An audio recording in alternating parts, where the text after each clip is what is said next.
wherever it is that they need me, I help people shift out of a bad vibration and into something that works better in their highest good. So wherever it's needed, but do I help people with, if the intent is unpure and not, right, or if it's for greed. I actually threw a family out that wanted me to do a reading for their father, I believe, passed away. And I asked them, what would you like me to ask him? All they wanted to know was where he put the money. And I was very offended. I don't like my gifts being exploited or used for impurities like that. So I basically said, you know what, this session's over. And I escorted them nicely to my door. That was it. Yeah, that's as bad as somebody saying, hey, my uncle, had $1 million hid in the house. And they don't care about their uncle. All they care about is $1 million. And they, have you had anybody like that come up to you and say, hey, look, I had a loved one, that I know that had money hid away in their house and I can't find it? Well, and that's the thing. That was what happened with this person. So I had to let the cat in. That's what I had happen with this person, or this family. Here I got their uncle or whoever it was, their father, and I'm thinking, hey, let's have a visiting session, how are you, how are things going? And that was their only concern, and it just made my heart sink, and I was just so disgusted that I just said, you know what, if I was the wrong kind of psychic, I might say, hey, let's keep going, let's find out where the money is, maybe I can have a cut, but I'm not that kind of person, and I'm absolutely not going to be utilized for that either. So that's why I draw the line. There is a little bit of discretion that I use to not be exploited like that. Yeah. Yeah, unfortunately, have you run across any psychics that you could tell that weren't real? You know what? To be honest, I'm so busy and I'm booked so much that I don't have time. I went to one psychic a year and a half ago because my girlfriend wanted to go. She's like, oh, come on. We went to some street fair or something. And I let her go first so I could stand and listen. I pretended I was eating my ice cream, but I was listening. And then I sat down, and the woman said exactly the same thing to me, not knowing that I'd listened in. And then she told me that I've been unsuccessful in everything I've done in my life, and here's why. When in truth, I've been very successful in everything I've done. And then she just went on to tell me so much ridiculous stuff. And then she said I had a curse on me and that I should come to her office the next day for $100 and she would lift the curse. Oh, wow. And I thought, man, so this is how she's making money. Because who wants to know that they've got a curse? And, of course, they want to lift that. And, I never told her what I did. I just told her I was a model, which is part truth, but I didn't tell her what I do now. And so I just thought, this is sad. It makes me look better. However, there are people going to these kind of people, and it makes people like me look bad and have to prove that much harder that I'm legit, because it does. I end up cleaning up a lot of those kind of psychics messes that they created, whether it's this so-called curse or that people wasted their money, then they're more apprehensive to going to me because they're like so used to being told lies and being ripped off. And I'm like, well, it's your choice. You can see my reviews online. I've got hundreds and hundreds of referrals, so you figure out if you want to go to me or not. But I end up cleaning up people that think they have curses on them and sitting there and telling them and assuring them that they don't. And it's a hot mess when, they go to the wrong type of people. I tell people, going to psychic is like going to a trainer. You're not going to go to a fat trainer to help you get in shape. So the same is if you don't like the psychic or you don't feel a good vibe or a connection to the psychic, then don't go. It's Well, the only psychic other than you I've talked to quite a few on the show, but I was probably in my early 20s. There used to be a lady called Cleo.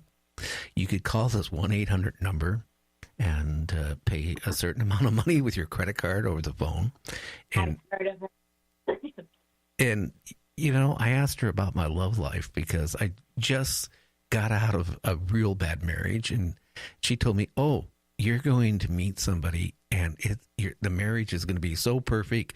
You got, and she went on to all this stuff, right? And naturally, after the first 5 minutes, she wanted more money, but the problem is, yeah, I did meet somebody, and it was worse marriage than my first one. So she was like 180 degrees, totally off.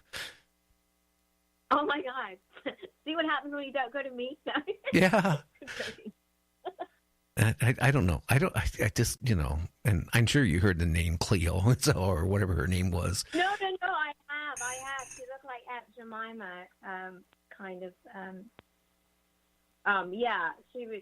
I mean, that was the beginning of, I think, people realizing, wow, watch out. It's hard to undo stuff like that if that's the first psychic, to come on the scene, and then she's a fraud, and then you have to follow in those footsteps, and it makes it hard. I mean, I don't always tell everyone I'm a psychic, because the reaction is either like, oh my gosh, I've never met a psychic, or it's like, oh yeah, I don't believe in that stuff. Well, and then I'm thinking, sorry. No, I was saying, like you were telling me, like with your boyfriend. I mean, how did he take it when, you met, and then, how do you break it to him? Like, hey, I can see things. I'm a psychic, and this is what I do. I mean, did you ever, not the boyfriend you have now, but I mean, did you ever have any guys that you were really hot for, all of a sudden say, hey, like when I was young, I met a girl when I was like 18, and she was so hot, and I figured, oh, great, I can really impress my friends with her. And we went on a date to a drive-in movie, and she was telling me she was a witch, and started going into a whole bunch of stuff. And I tell you, that was the last time I ever seen her. In fact, I had her go down and get the pizza. It was a drive-in movie. I had her go down and get the pizza, and I drove off. I'm sorry. I'm sorry, Peggy. Yeah. I'm sorry. That has always bothered me. I did that. I mean, I did call her parents and told her parents that their daughter was at the El Rancho drive-in, that they needed to pick her up. Oh, wow. Yeah, no, I back in LA 3 years ago when I was single and dating, I want to be, I'm always an upfront person. I'm very big on honesty. So I would always tell the guy, this is what I do. If you don't like it, too bad. So, of course, I never get another phone call back. So my mother said, maybe you should just leave that part of being a psychic till much later. I'm like, but no, Mom, they need to know now. I don't see why I should keep that from people. So for a while I didn't tell people, and then I actually had guys tell me, you're really awesome, but, for my religion, I just don't believe in what you do, and it doesn't go along with my religion. And so I thought, wow, this is going to be really hard. So then I just realized, okay, well, I'll just be single the rest of my life then. So when I met my current boyfriend, I thought, well, I got to tell him this and hope he's okay. And luckily, he's a spiritual person too, so he's much more open. I think my problem was I was meeting too many closed-minded people. I mean, I don't know if they sit and think I'm doing voodoo dolls and chicken bones and things at home, but once he got to not really see me in action, but, just sort of get the gist of what I do, he understood. Even the same with my son, who used to be kind of, I wouldn't say embarrassed or ashamed of what I did, but just didn't understand it and didn't want to get teased by his friends.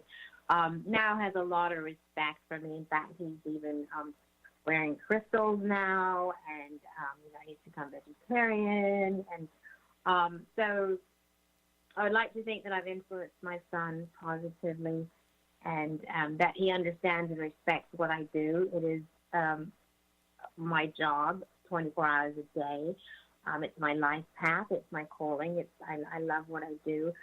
So, I think, but it is. I mean, it's not, modeling was not a normal job, normal 9 to 5. And I've not really ever been that kind of person to have a normal job to begin with. So it's only fitting that that it moved over from being model to what I do now. This is just the natural progression for me to do something again that isn't the norm. Yeah. Now, I think the last conversation we had on the last show, you told me that you were in a situation where you were at, I can't remember where you were at, but you said all of a sudden you started having scratches appear and stuff like that on your body.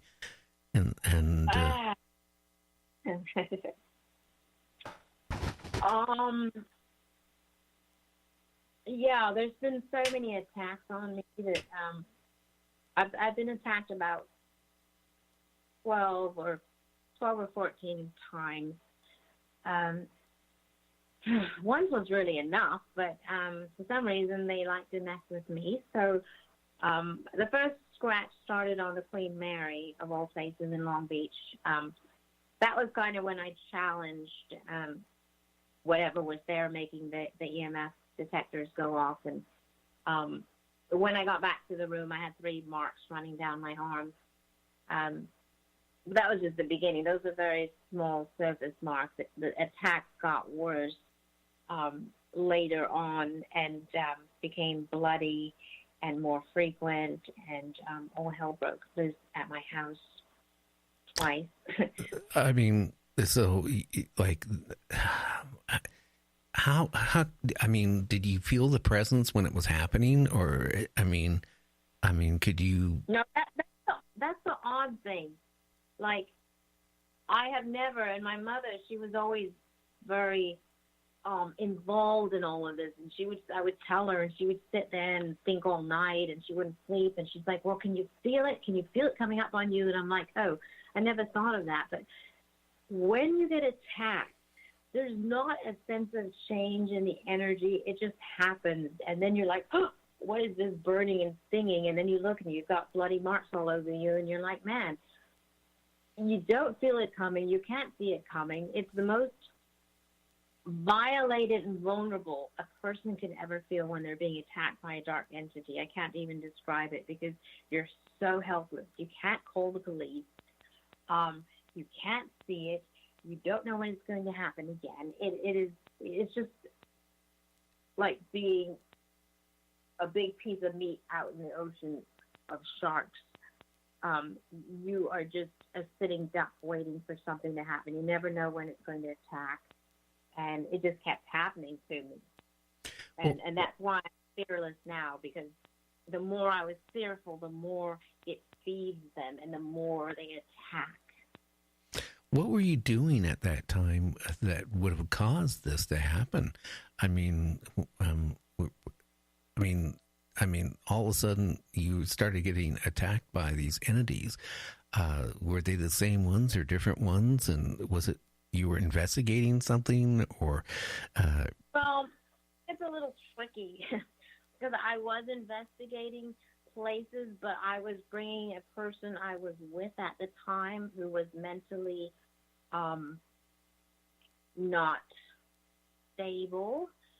So that instability opened up their mind, and they were also very skeptic. So going up into these things unprotected, very fragile in their aura, caused these things to latch on to this person and then come home with us, but attack me. That's where it's baffling, because I was the one getting attacked and scratched. So in other words, they kind of like clung on him, and then from him they went to you. That's scary too, you know. I mean, really scary, you know, have something like that. It shows the power of what these things can do, because I always said a prayer of protection before going in and a prayer going out, and telling whatever was in there that we interacted with that they needed to stay there and not come home. So usually the person I was with had already gone to the car or wandered off, you know, and just kind of poo-pooed everything. But they were my camera person as well. So they kind of forced, you know, they were kind of forced to be there and didn't really want to be there. So